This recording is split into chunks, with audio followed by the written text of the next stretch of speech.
తాకట్టులో ఉన్న మీ బంగారాన్ని విడిపించి ఆ రోజు ఆన్లైన్ రేటుకి మేము కొంటాం. Bhavani gold company. మాఘమాసంలో పౌర్ణమి నాడు సముద్ర స్నానం చేస్తే చాలా విశేషమైన ఫలప్రదం అని చెప్తూ ఈ విశేషాన్ని చెప్తున్నారనమాట. మాఘం స్నానాలకు ప్రసిద్ధి ముందు చెప్పిన సంగతే.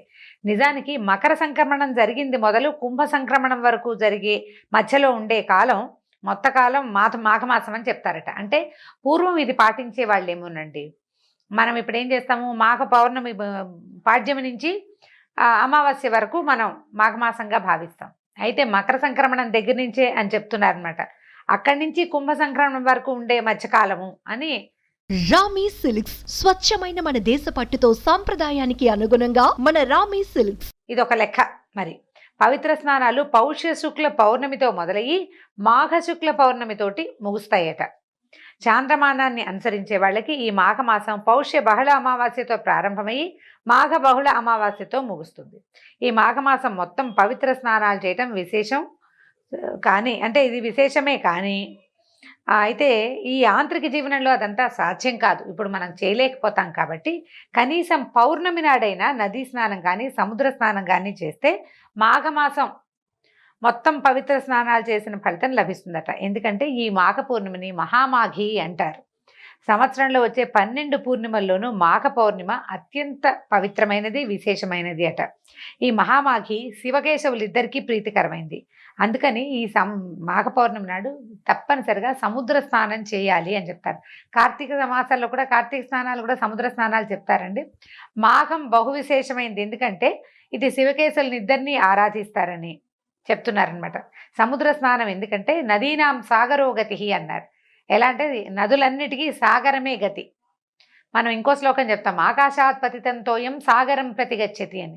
సముద్రం వైపుకి వెళ్తుంది ఆకాశం నుంచి పడిన ప్రతి చినుకు. అట్లా సాగరమే నదులకి గతి. తర్వాత సకల నదీ నదాలు చివరికి సముద్రంలోనే సంగమిస్తాయి కనుక సముద్ర స్నానం చేస్తే సకల నదుల్లోనూ స్నానం చేసిన పుణ్య ఫలితం దక్కుతుంది.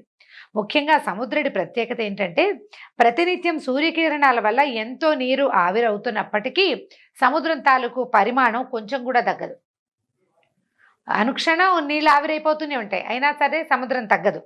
అలాగే ఎన్నో జీవనదులు తనలో కలుస్తున్నప్పటికీ సముద్రుడి పరిమాణం పెరగదు. ఎన్ని వేల నదులంటే అన్ని పక్కల నుంచి మనం చెప్పుకునే పెద్ద నదులు 12 కాకుండా చిన్న పెద్ద నదులు ఎన్నో, అయినా సరే సముద్రం పెరగదు, తగ్గదు. అయితే స్థిరత్వమే సముద్రుని యొక్క ధర్మమట. తర్వాత అగాధి జడత్వాలు ఆయన తత్వం, ఇలా చెప్తున్నారనమాట. సాగరుడు సంతోషప్రదుడట. సంవత్సరంలో 4 సార్లు స్నానం చేయాలని, సముద్ర స్నానము అది కూడా ఆషాఢ పూర్ణిమ, కార్తీక పూర్ణిమ, మాఘ పూర్ణిమ మరియు వైశాఖ పూర్ణిమల్లో చేయాలని, అలా సాగర స్నానాలు చేసిన వాళ్ళకి సముద్రుడు సంపూర్ణ ఆరోగ్యాన్ని కలుగజేస్తాడని ఎన్నో పురాణాల్లో చెప్పబడిందట. స్నానం అంటే ఏదో షవర్ బాతు, స్విమ్మింగ్ పూల్లో ఏదో చేయటము, ఇంట్లో ఏదో 2 చెంబులు నీళ్ళు పోసుకోవటము కాదు. నది తాలూకు ప్రవాహ వేగానికి ఎదురుగా నిలబడి, అది కూడా నడు మునిగేల కంటే నాభి మునిగేదాకా నిలబడి స్నానం చేయాలి. అది కూడా 48 నిమిషాల పాటు స్నానం చేయాలని విధిట. ఒక్కసారి అవకాశం దొరికిన నదిలో నిలబడి మునిగి తల ముంచాల్సిన అవసరమేం లేదు. ఆటలాడటం కాకుండా ఇట్లా నాభి వరకు నీళ్లలో కనుక నిలబడితే ఈ ప్రవాహ వేగం వల్ల వచ్చే కరెంట్స్ అన్ని శరీరాన్ని శుద్ధి చేస్తాయండి. దానికి ఎంత మంచి మంచి చాలా రకాల విషయాలు చెప్తున్నారు. ఇవన్నీ ఆరోగ్యానికి సంబంధించిందే. ఇప్పుడు మానవుల శరీరం ఎలాగూ ఏమంటారు, పుట్టిన ప్రతి జీవి గిట్టక తప్పదు, గిట్టిన ప్రతివాడు పుడతాడు, బాగానే ఉంది. మనం మరణించక తప్పదు కాబట్టి స్నానం మానేసి అన్నం మానేసి ఉండం. జీవిగా పుట్టినప్పుడు దానికి తగినట్టుగా మనం ప్రయత్నం చేసుకుంటూ వెళ్ళాలి. ఎప్పుడు మన జీవుడికి కాలం పూర్తవుతుందో ఆనాడు వెళ్ళిపోతాం. అప్పటి వరకు మనం చేయవలసిన ప్రతి పని, ప్రతి విధి అన్నీ చేసి తీరవలసింది. అవి సజావుగా చేస్తే ఇహలోకంలో ఇక్కడ జీవితం ప్రశాంతంగా ఉంటుంది. ఆరోగ్యం లేకపోతే ప్రశాంతత లేదు. ఆరోగ్యం వల్ల ఎక్కువ ప్రశాంతత లభిస్తుంది. అందుకని ఈ విధి విధానాలన్నిటిని మనం పాటిస్తూ ఉంటే కనుక ఇబ్బందులు లేకుండా ఉంటాము. ఆరోగ్యము తెచ్చిస్తుంది, పవిత్రత సాధించగలుగుతాము, కొన్ని పాపాలు పోగొట్టుకోగలుగుతాము. దానివల్ల ఏంటంటే తర్వాత జీవితాలు ఇంకా బాగుంటాయని చెప్తారు. సూర్యోదయ కాలం నుంచి అంటే ఇది ఎప్పటి నుంచి చాదస్తం అదని అనుకోకూడదట. సూర్యోదయ కాలం నుంచి సూర్యాస్తమయం వరకు ప్రసరించే సూర్యకిరణాల్లోని విద్యుత్ శక్తిని నదీ జలాలు, సాగర జలాలు తమలో నిక్షిప్తం చేసుకుంటాయి. ఈ స్నానం కూడా ఎప్పుడు చేయమంటున్నారు? సూర్యోదయానికి గంటన్నర ముందు కాలంలో చేస్తే చాలా మంచిదట. ఎందుకంటే ఇది సైన్సే, చాదస్తం ఏం కాదు. నీటిలో విద్యుత్ శక్తి ఉందని మనకు తెలుసు, కరెంట్ ఉంది కదా నీళ్ళలో, మనం అదేగా ఇప్పుడు వాడుకుంటున్నాం. అయితే ఈ సైన్స్ గిన్స్ ఏమీ పుట్టలేదు, మనం కరెంటు తీయటం నేర్చుకోకముందే మన పెద్దవాళ్ళు చెప్పారు. బ్రాహ్మీ ముహూర్తాన్ని నదీ స్నానానికి అనుకూలమైన సమయంగా నిర్ణయించారు. సముద్రుడు, నదులు, జలాలు, నీరు ఇట్లా శక్తిని తీసుకుంటాయి. అప్పుడు ఇంకొక ఏం చేస్తారు, సాయంకాలం అయ్యేసరికల్లా, అంటే సూర్యుడు చంద్రుడు ఇద్దరి గురించి చెప్తున్నారు. తన వెండి వెలుగులతో జగతిని జ్యోత్స్నామయం చేసేటువంటి చంద్రుడు తన కిరణాల్లోని అమృతత్వాన్ని, ఔషధ విలువల్ని నదీ జలాలకి అనుగ్రహిస్తాడు. నీటిలో ఉండే ఈ అద్భుత శక్తులు తిరిగి సూర్యకిరణాలకు పరావర్తనం చెంది అంతరించిపోతాయి. అందుకని సూర్యోదయానికి పూర్వమే స్నానం పూర్తి చేయాలనే నియమాన్ని విధించారు పెద్దలు. ఇంట్లో చేసినా పర్వాలేదు అని అమెండ్మెంట్లు, అంటే సర్దుబాట్లు ఏవో చెప్తున్నారు. కానీ వాకిట్లో బయట చంద్రుడు కనపడే చోట, వాపి కూపు తటాకాదుల్లో, సరస్సుల్లో, తర్వాత నదిలో, సముద్రంలో చేయమనేది. ఎందుకంటే ఆ వాటర్, నీరు తీసుకున్నటువంటి కరెంట్స్, నీటిలో ఉండే కరెంట్స్, చంద్రకిరణాల వల్ల నీటికి కలిగినటువంటి ఔషధ తత్వాలు, అవన్నిటినీ మనం తీసుకోగలుగుతాం. సూర్యుడు వచ్చేసరికల్లా చంద్రుడి వల్ల వచ్చిన ఔషధ గుణం తగ్గిపోతుంది. సూర్యుడి వల్ల వచ్చేది వస్తుంది, అది వేరే కథ. ఇది చంద్రుడి వల్ల వచ్చినటువంటి అమృతత్వం, ఆరోగ్యము, మానసికమైన ప్రశాంతత చంద్రుడి వల్లే వస్తుంది. చంద్రమా మనసో జాతః అని చెప్తారు. చంద్రుడు మనఃకారకుడు, మనసు నుంచి పుట్టాడు, మనఃకారకుడు. ఆ చంద్రమా కిరణాలు పడినటువంటి నీటితో స్నానం చేస్తే మనసు కూడా ప్రశాంతంగా అవుతుంది. అయితే ఈ నడుము నమూను వరకే ఎందుకు మునగాలండి, పైదాకా ఇక్కడ దాకా కొంత కంఠస్నానం, కంఠవంతం దాకా ఎందుకు? కంఠస్నానం అంటే వేరే కదండి. తలస్నానం అంటే ఒంటి మీద పోసుకునే నీళ్ళని కంఠస్నానం అంటారు. తల తడపకుండా చేసేదాన్ని. కంఠం వరకు, కంఠదగ్నంగా ఇంత మటుకు మునిగి ఎందుకు చేయకూడదు అంటే ఏం చెప్తున్నారంటే, గర్భస్థ శిశువుగా ఉన్న పిండానికి నాభినాళం ద్వారానే జీవశక్తులు అందుతాయి. మనకు తెలుసు, అంబ్లికల్ కార్డ్ నుంచి, బొడ్డుతాటి నుంచే కదా బిడ్డకి ఆహారం అందేది. ఇది ఎవరు కాదనలేని సత్యం. అయితే నదీ సాగర జలాల్లో నిక్షిప్తమైన ఉన్నటువంటి సౌరశక్తి, సోమశక్తి అంటే సూర్యచంద్రుల యొక్క శక్తులు, వాటిని నీ నాభి నుంచే శరీరం గ్రహిస్తుందట. అందుకని నాభి మునిగే వరకు నదిలో నిలబడి స్నానం చేయాలి. సముద్రానికి ప్రవాహం లేకపోయినప్పటికీ ఉత్తుంగ తరంగాలు తమ తాకిడితో ఆ శక్తులని, అంటే సముద్రానికి ఎలా ఉంటుంది, ప్రవాహం అలా కదులుతూ వెళ్ళదు, కానీ ముందుకు వస్తూ ఉంటుంది కదా, ఈ తరంగాల వల్ల ఆ కరెంట్ వస్తుందట మనకి, ఆ శక్తిని శరీరానికి అందిస్తుంది. కాబట్టి సముద్రుని పూజిస్తూ చేసే ఈ 4 స్నానాల్లో మాఘ పూర్ణిమ స్నానం చాలా ముఖ్యమైనది. వీలు కుదిరితే చేద్దాం. సముద్రము, నదులు అందుబాటులో లేని వాళ్ళ పరిస్థితి ఏమిటి అంటే, అప్పుడు బావుల దగ్గర కానీ, చెరువుల దగ్గర కానీ గంగా, సింధు, కావేరి, కృష్ణ, గౌతమి పేర్లు స్మరిస్తూ స్నానం చేస్తే ఆయా నదుల్లో స్నానం చేసిన ఫలితం కూడా లభిస్తుంది. దేనికైనా భక్తి ప్రధానం. అది లేకపోయాక కాకిలాగా 10 సార్లు స్నానం చేసినా ఎంతసేపు నీళ్ళలో మునిగి బయటకు వచ్చి ఒళ్ళు దులుపుకుంటూ ఉంటుంది. కాకి నీళ్ళ కింద తల పెడుతుంది, మళ్ళీ ఒళ్ళు దులుపుకుంటుంది. ఏమి ప్రయోజనం లేదు. కర్రలు తేలుతూ ఉంటాయి నదులు నీళ్ళల్లో, ఏం ప్రయోజనం? ఏముండదు, ఊరికే కర్ర నాంతుంది, కాకి తడుస్తుంది అంతే. అలా కాదు, శ్రద్ధతోటి భక్తితోటి చేస్తే ఇంకా మంచి ఫలితం లభిస్తుంది. లేకపోయినా తడిపే, తడవటం వల్ల వచ్చేది వస్తుంది. రావాల్సిన పూర్తి స్థాయి ఫలితం భక్తి వల్లే వస్తుంది. మాఘ పూర్ణిమ యొక్క స్నాన ఫలితం చెప్తున్నారండి, కొన్ని చిన్న వాక్యాల్లో చెప్పేస్తున్నారు. ఇంట్లోనే వేడి నీళ్ళు స్నానం చేస్తే మాఘంలో 6 సంవత్సరాలు శుభ్రంగా స్నానం చేసిన ఫలితం ఆ నెల రోజుల్లోనే లభిస్తుందట. బావి నీళ్ళతో స్నానం చేస్తే 12 సంవత్సరాల పుణ్యస్నాన ఫలితం వస్తుంది. చెరువులో స్నానం చేస్తే 24 సంవత్సరాల పుణ్యస్నాన ఫలితం లభిస్తుంది. సాధారణ నదిలో స్నానం చేస్తే 96 సంవత్సరాల పుణ్యస్నాన ఫలితం లభిస్తుంది. పుణ్య నదీ జలాలలో స్నానం చేస్తే 9600 సంవత్సరాల పుణ్యస్నాన ఫలితం లభిస్తుంది. ఇది కాకుండా నదీ సంగమ స్థానాలు ఉంటాయి కదా, నదులు సంగమించేవి, నదులు సముద్రంతో సంగమించేవి, అట్లా 2 నదులు కలుస్తాయి కొన్ని చోట్ల. అలాంటి చోట స్నానం చేస్తే 38,400 సంవత్సరాల పుణ్యస్నాన ఫలితం లభిస్తుందట. గంగా నదిలో స్నానం చేస్తే 3,84,00,000 సంవత్సరాల పుణ్యస్నాన ఫలితం ఉంటుంది. వీటన్నిటితో పాటు ఇవన్నీ కాకుండా ప్రయాగలోని త్రివేణి సంగమంలో 3 నదులు, గంగా, యమున, సరస్వతి, ఆ 3 నదుల సంగమంలో స్నానం చేస్తే గంగలో స్నానం చేసిన దానికంటే 100 రెట్ల అధికమైన ఫలితం లభిస్తుందట. సముద్ర స్నానం చేస్తే వచ్చే పుణ్య ఫలితానికి చెప్పడానికి మాటలు లేవట. అంత పుణ్యం వస్తుంది, అంత అమోఘమైన ఫలం ప్రసాదిస్తుంది సముద్ర స్నానం. ఈ మాఘమాసం మొత్తం పవిత్ర స్నానాలు చేయడానికి వీలు కుదరకపోతే చివరి 3 రోజులైనా స్నానం చేసి పవిత్ర స్నానాన్ని చేస్తే మంచి ఫలితాన్ని పొందొచ్చు. ఈ చివరి 3 రోజుల స్నానాల్ని అంటే పౌర్ణమి, త్రయోదశి, చతుర్దశి, పౌర్ణమి కాదు అమావాస్య, చతుర్దశి, త్రయోదశి అన్నమాట. పౌర్ణమి వెళ్ళిపోయిన తర్వాత చివరి రోజులు ఇంకా 3 రోజుల్లో నెల ముగిసిపోతుంది అనగా చేస్తే అంత్య పుష్కరిణి స్నానం అంటారట దీన్ని. అప్పుడు ఆ ఫలితం లభిస్తుంది. సాధారణ స్నానం శరీర మలినాల్ని పోగొడితే మాఘమాసం మనసులోని మాలిన్యాన్ని పోగొట్టి మాధవుని సన్నిధికి చేర్చే స్నానంగా పరిణమిస్తుంది. అయితే దేవుణ్ణి భగవంతుడిని చదువుకోవాలి, నిశ్శబ్దంగా మౌనంగా స్నానం చేయాలి, కబుర్లు చెప్పుకోకూడదట. కబుర్లు చెప్పుకోకూడదు. నదికి వెళ్ళి కేరింతలు కొడుతూ ఆటలాడుతూ ఒకళ్ళ మీద ఒకళ్ళు నీళ్లు చల్లుకుంటూ అలా చేయకూడదు, ఆడకూడదు.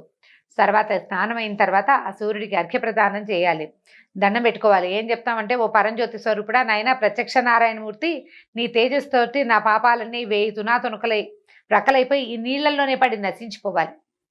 నాలో ఉన్న అనారోగ్యం, శారీరక మానసిక అనారోగ్యాలు కూడా నశించిపోవాలని సూర్యుడికి అర్ఘ్యం ఇస్తూ దండం పెట్టుకోమంటున్నారు. దీని తర్వాత పితృదర్పణాది నిత్యకర్మలుంటే పూర్తి చేసుకుని ఇష్టదైవాన్ని ఆరాధించాలి, దాన ధర్మం చేయాలి. వస్త్రాలు, కంబళి అంటే దుప్పటి, పాదరక్షలు, గొడుగు, తైలము, నెయ్యి, తిలపూర్ణ ఘటము, నువ్వులతో నింపినటువంటి పాత్ర, బంగారము, అన్నము మొదలైనవి దానం చేస్తే మహాపుణ్య ఫలితం లభిస్తుందట. చేయగలిగే సామర్థ్యం ఉన్నవాళ్ళు కనుక అవకాశం ఉంటే నేతితో తిలహోమం చేస్తే మరింత పుణ్యం వస్తుందట.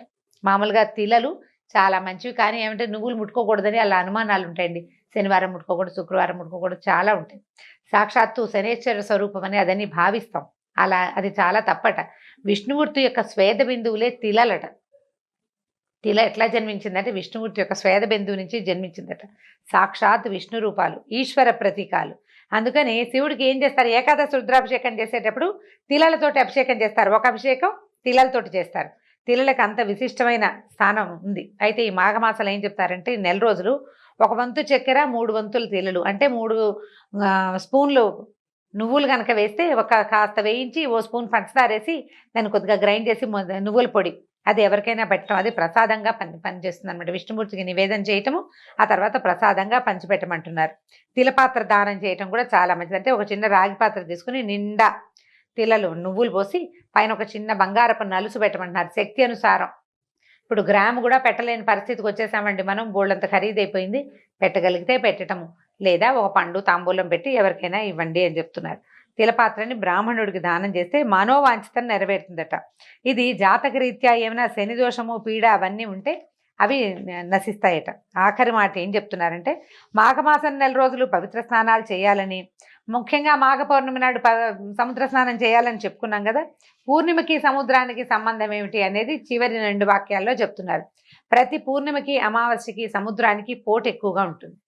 పౌర్ణమి దైవ సంబంధమైన తిథి, అమావాస్య పితృదేవతలకు సంబంధించిన విధి. అందుకని ఈ 2 పుణ్యతిథుల్లోనూ సముద్ర స్నానం చేయాలని శాస్త్ర నియమం.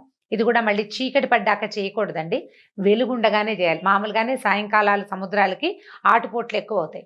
పౌర్ణమి, అమావాస్యల్లో పోటు అవి హెచ్చుగా ఉంటుంది, ఎక్కువ ఉంటుంది అనమాట. వేగం పెరిగిపోతుంది. చంద్రోదయం అయ్యేసరికల్లా సముద్ర వేగం పెరిగిపోతుంది అనమాట. ఆ సమయంలో చేయకూడదు.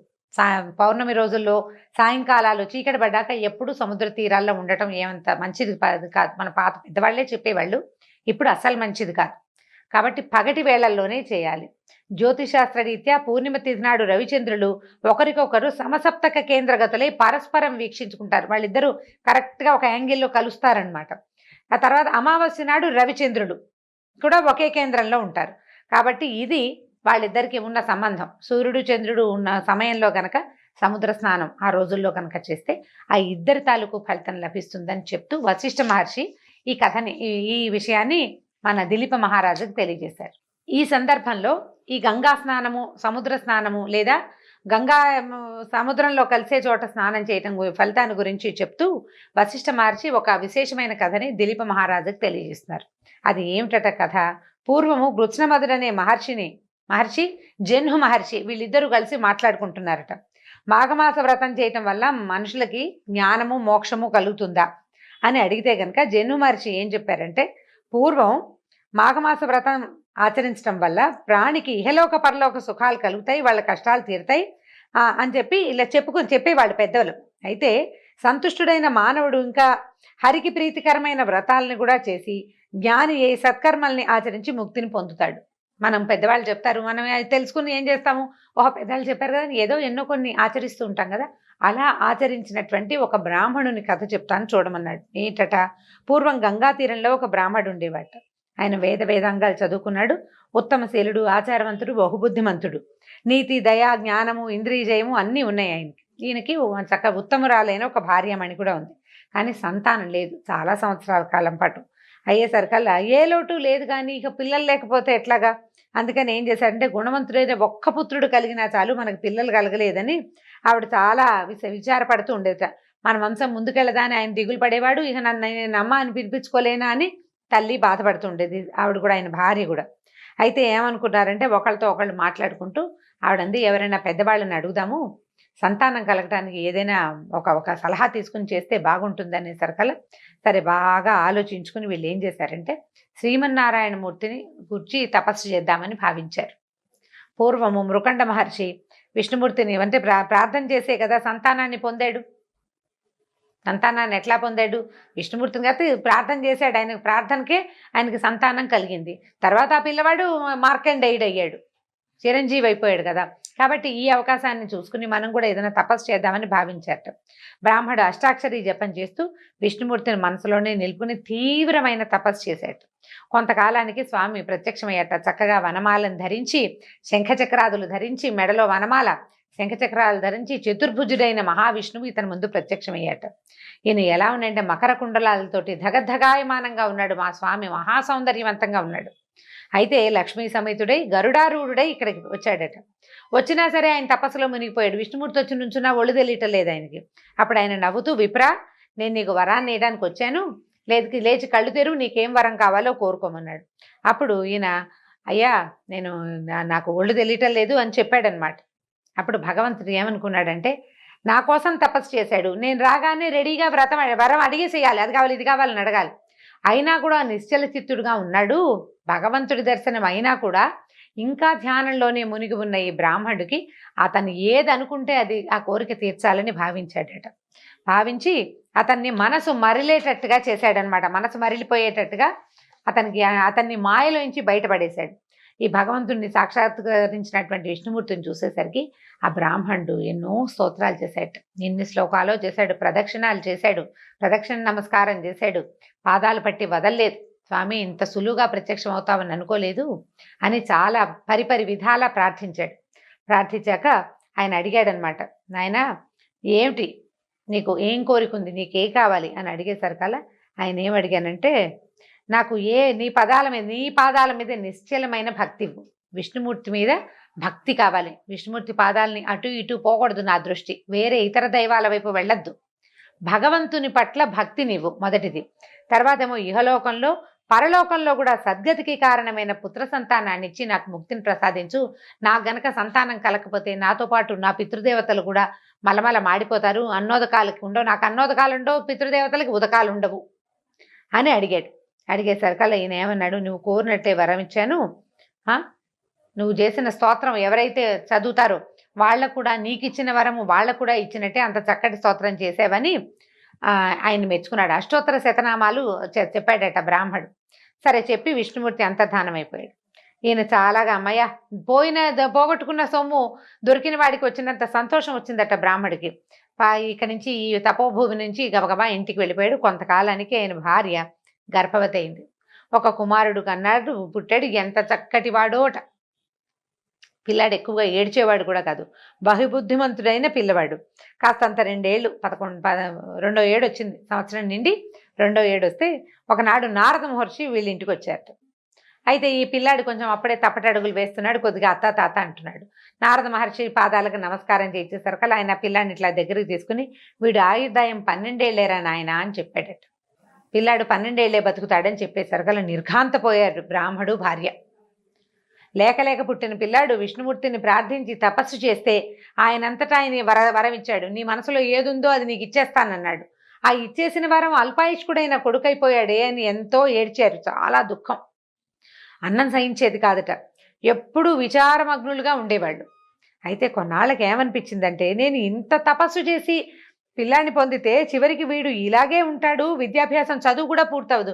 8 ఏళ్లకు ఒడుగు చేసి చదువుకు పంపిస్తాము, చదువు ఎక్కడ పూర్తవుతుంది, 12 ఏళ్ళకి అవ్వదు కదా, విద్య కూడా పూర్తి కాకుండా వివాహం కూడా కాకుండా ఇంత చిన్న పిల్లాడే మరణిస్తాడనేసరికల్లా అసలు నేను దీన్ని తట్టుకోలేకపోతున్నానని భార్య అంటూనే ఉంది, ఆయనకి అనిపిస్తోంది అనమాట. సరే ఏమనుకున్నారంటే భార్యని ఓదార్చాడు ఆయన, నువ్వు ఉండు, ఇప్పుడు ఈ సమస్య ఎందుకు వచ్చిందో మనం తెలుసుకోవాలి. విష్ణుమూర్తి ఇచ్చిన వరాన్ని నారద మహర్షి వచ్చి కాదని ఎలా చెప్తాడు? కాబట్టి మళ్ళీ ఏం చేద్దామంటే, ఎవరైనా సరే పుట్టాక మరణించక తప్పదు, ఇవాళ కాకపోతే రేపు. కానీ ఇలా అల్పాయుష్కుడైన కుమారుణ్ణి భగవంతుడు నాకు ఎందుకు ప్రసాదించాడో మనకు తెలియాల్సిందే. కాబట్టి నేను మళ్ళీ విష్ణుమూర్తి కోసం తపస్సు చేస్తాను, నువ్వు పిల్లాన్ని పెట్టుకుని జాగ్రత్తగా ఉండు. 12 ఏళ్లకి మృత్యు అన్నారు, అప్పటిదాకా ఏం భయం లేదు, నువ్వు పిల్లాడితోటి ఉండమని కొంతమంది శిష్యుల్ని ఆమెకు తోడుగా ఇంట్లో నియమించి ఈయన మళ్ళీ గంగా తీరానికి చేరిపోయాడట. గంగా తీరానికి చేరి అక్కడ నియమనిష్టలతోటి విష్ణుమూర్తిని సర్వోపచారాలతోటి అర్చించి అష్టాక్షరి మంత్రాన్ని జపించడం మొదలుపెట్టాడు. ఇక ఎంత కాలమో తపస్సు చేసేట. మొదట చేసిన దానికంటే రెండోసారి తపస్సు ఇంకా ఎక్కువ చేశాడు. అయితే అతనికి విష్ణుమూర్తి ప్రత్యక్షమయ్యాడు. ప్రత్యక్షమైన విష్ణుమూర్తి ఏ రకంగా ఈ బ్రాహ్మణ్ణి ఆదుకున్నాడో రేపటి భాగంలో విందాం. అయితే రేపు 15వ రోజు పౌర్ణమి కాబట్టి పౌర్ణిమా స్నాన విధిని విని ఉన్నారు. వీలైనంత మటుకు, కుదిరినంత మటుకు ఎవరు ఎలా చేయగలిగితే అట్లా పౌర్ణమి వ్రతాన్ని పూర్తి చేసుకోండి. నమస్కారం.